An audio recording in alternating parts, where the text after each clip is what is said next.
Indonesia akan menghadapi Vietnam di tanggal 18 Januari 2024 untuk pertandingan kedua di babak grup Piala Asia yang diselenggarakan di Qatar. Pada pertandingan pertama, Indonesia harus mengakui kekalahan dengan skor 1-3 melawan Irak, dan walaupun kalah dan di atas kertas Irak bisa dilihat dominan ya terhadap Indonesia, tapi jujur kalau dari perspektif gue tetap bangga sama performance tim Indonesia lah lawan Irak kemarin. Gue kemarin nonton di Brewworks di Senayan City, ada acara nobar sama Sportcast 77. Itu ada Mamat Al-Katiri juga, dan suasana itu rame banget, barnya penuh ya, eventnya sold out, dan menurut gue pecah habis acaranya. Pas Marcelino nggolin tuh bener-bener satu bar meledak.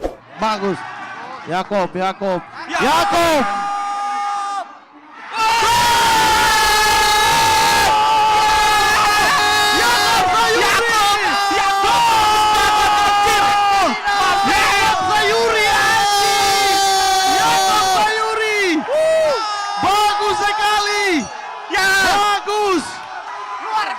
Bisa. Keren deh pokoknya, dan gue gak nyesel sih milih nobar di Brewworks sama acara Sportcast 77. Keren banget. Anyway, menurut gue gol pertama Qatar yang mereka cetak di sebelum menit ke-20 yaitu oleh Muhammad Ali. Itu tuh sebenarnya pemain kita masih shaky, dan menurut gue tuh masih nervous gitu, banyak nervous energinya, dan sebenarnya wajar aja ya karena buat pemain-pemain kita ini pertama kali mereka main buat timnas senior di kompetisi turnamen sepak bola yang levelnya tuh kontinental. Jadi bener-bener line up kita tuh muda banget. Squad yang dibawa sama Shin Taeyong kan emang squad yang paling muda di satu turnamen Piala Asia ini, dan kemarin tuh di starting 11-nya aja 9 dari 11 pemain itu tuh umur 24 atau ke bawah, dimana cuman 2 orang yaitu Yakob Sayuri dan Jordi Amat yang di atas umur 24. Itu pun Yakob masih 26 usianya, dan Jordi Amat tuh sebenarnya belum tua-tua banget, masih 31 umurnya. Jadi pas 10-20 menit pertama lah gue pikir masih shaky, tapi despite that kita masih bagus mainnya menurut gue. Gila, masih bisa ngasih perlawanan dan gak takut lah sama tim yang physically lebih kuat dan udah siap mental lah untuk main di Piala Asia, karena mereka selalu main di Piala Asia gitu. Irak memasuki turnamen Piala Asia ini juga Irak peringkat FIFA jauh di atas Indonesia ya. Indonesia tuh kedua paling bawah waktu itu, hanya di atas Hong Kong, dan dibandingin pas terakhir kali kita lawan mereka November kemarin untuk FIFA World Cup Qualifier, menurut gue performanya meningkatnya jauh. Gue salut sama Shin Taeyong dan juga timnas kita, karena as he said pas press conference sehari sebelum Piala Asia, keadaan dan situasi timnas kita saat November kemarin dan di Piala Asia ini berbeda, makanya kita nggak bakal main dropback doang. Dan kemarin kita emang nggak parkir bis mainnya. Dia tuh mau ngasih lihat, dan timnas kita mau ngasih lihat ke orang-orang yang meragukan kita lah, bahwa negara kita ini bukan tim yang mudah diremehkan, bukan tim paling lemah lah di Asia.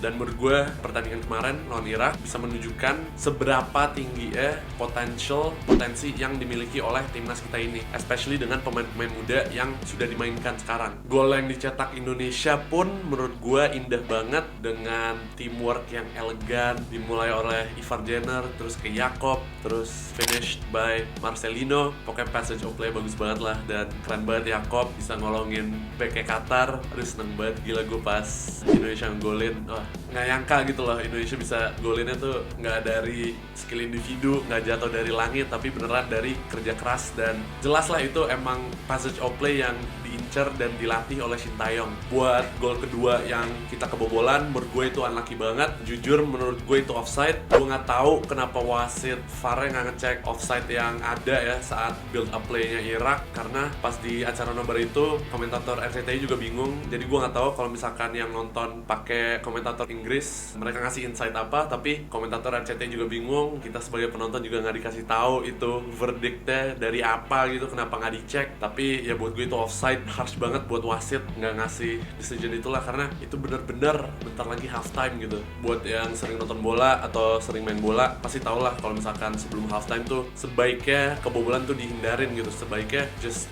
keep it until halftime gitu, karena kalau misalnya kebobolan especially sesaat sebelum halftime itu bisa merubah momentum pertandingan lah. Jadi menurut gue kalau misalkan itu kita bisa halftime masih nahan imbang 1-1, bakal beda cerita, asli bakal beda cerita, karena terpaksa tim Iraknya harus keluar lagi kan, harus lebih terbuka lah dan ngejar menang, tapi malah babak kedua mereka lebih bisa santai mainnya, bisa lebih drop back dan nggak terburu-buru, karena emang nggak perlu buru-buru juga gitu mereka. Pas babak kedua Asnawi ditarik keluar karena emang ternyata masih cedera ringan, makanya pas pertandingan persahabatan juga belum dimainin ya Asnawi, pertandingan persahabatan dia nggak main, dan di menit 70-an juga dipasang beberapa pemain pengganti setelah Irak mencetak gol ketiga mereka. Menurut gue kelihatan banget perbedaan kualitas antara pemain starting 11 kita dibandingin sama penggantinya, karena pas babak pertama especially Ivar Jenner sama Justin Hubner tuh bener-bener kelas banget di tengah, bisa ngimbangin pemain Irak yang menurut gue technically, secara teknis tuh mereka better on the ball, physical juga, tapi Justin dan Ivar tuh bisa ngimbangin dan bisa menang 50-50 duel lah, tackle lah, interception lah, pokoknya hebat banget tuh dua Belanda tengah. Untuk gol ketiga Irak itu menurut gue menunjukkan perbedaan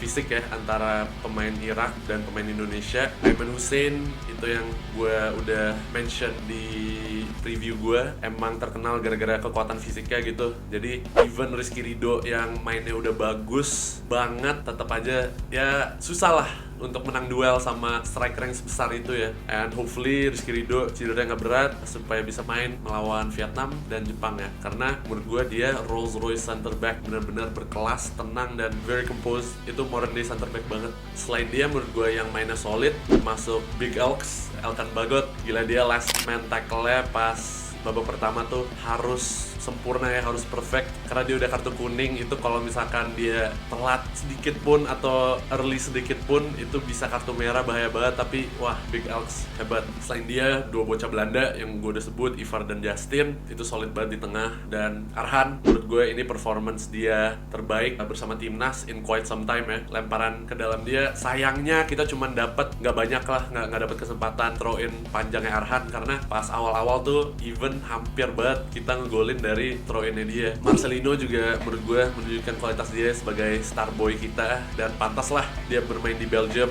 Menurut gue dia salah satu pemain terbaik kita kemarin. Sayangnya ya masih kurang kompos aja sih, tapi dia pun hampir ngegolin 2 ya saat pertama. Itu dari throw in-nya Arhan babak pertama awal-awal, sayangnya kena mister gawang sih. Dan menurut gue Jakob Sayuri juga impresif banget, especially pas dia main di depan. Menurut gue dia eksplosif banget, bisa mengeksploitasi lini belakang Irak sebelah kiri, dan sayangnya pas babak kedua dia ditarik jadi wingback sih. Lawan Indonesia berikutnya adalah Vietnam. Tim Vietnam ini sebenarnya lagi krisis cedera, and even pemain-pemain yang gue mention di preview Piala Asia gue itu tuh kebanyakan cedera ya. Tapi meskipun mereka lagi mengalami krisis cedera itu, mereka tetap aja pas pertandingan pertama mereka melawan Jepang tuh performance-nya impresif banget, especially pas babak pertama. Walaupun skor akhir mereka harus mengakui kekalahan dari Jepang dengan skor 4-2, mereka sempat unggul di babak pertama ya 2-1, dan untuk bisa unggul melawan raja sepak bola Asia itu tuh hebat banget, asli hebat banget. Bahkan pas Jepang lawan Jerman aja itu tuh mereka menangnya 4-1 pas mereka friendly ya.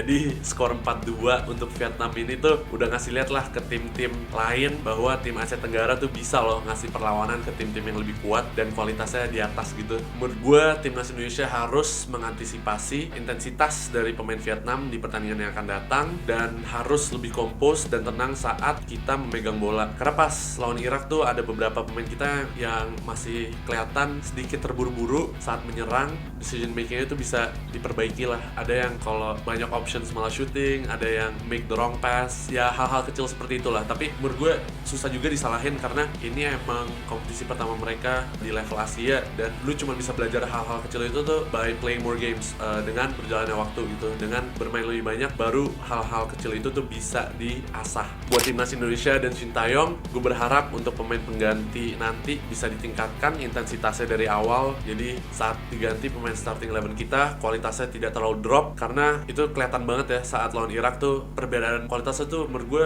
agak jauh ya antara pemain starting 11 kita dibandingin pengganti-pengganti ya. Gue pribadi sih mau lihat Sandy Walsh yang main di tengah. Kalau misalkan Ivar Jenner atau Justin Hubner harus ditarik keluar for whatever reason ya, dengan alasan apapun, atau kalau misalkan Asnawi diketahui masih belum fit atau masih mengalami cedera ringan, gue prefer Sandy Walsh yang main di posisi wingback dan Jakob masih di depan gitu. Karena kalau misalkan Jakob bisa mengeksploitasi lini belakang Irak, dia harusnya juga bisa melakukan hal yang sama melawan Vietnam. Laga berikut menurut gue akan menjadi partai hidup dan mati, di mana Indonesia harus menang sih lawan Vietnam ya. Karena kalau misalkan kita seri atau even worse kita kalah, bakal almost impossible lah menurut gue untuk keluar dari fase grup, especially gara-gara lawan kita yang terakhir kan Jepang ya. Jadi mudah-mudahan Indonesia bisa menang lawan Vietnam. Kalau dari gue sendiri, prediksi skor gue 3-1 untuk Indonesia. Hopefully Indonesia bisa menang. Gue seperti biasa akan berdoa sebanyak mungkin, akan hanya bisa berharap untuk yang terbaik, dan semoga Indonesia kali ini bisa perform semaksimal mungkin dan sebaik mungkin lah pokoknya. Karena aduh, kemarin tuh sayang banget tuh ya, kalau kita misalkan bisa tahan satu sama aja sampai halftime, itu bakal jadi cerita yang berbeda. Gue sendiri sih nggak sabar ya to see what the future holds for this team, for buat tim Indonesia yang masih berkembang ini. But for now, thanks for watching.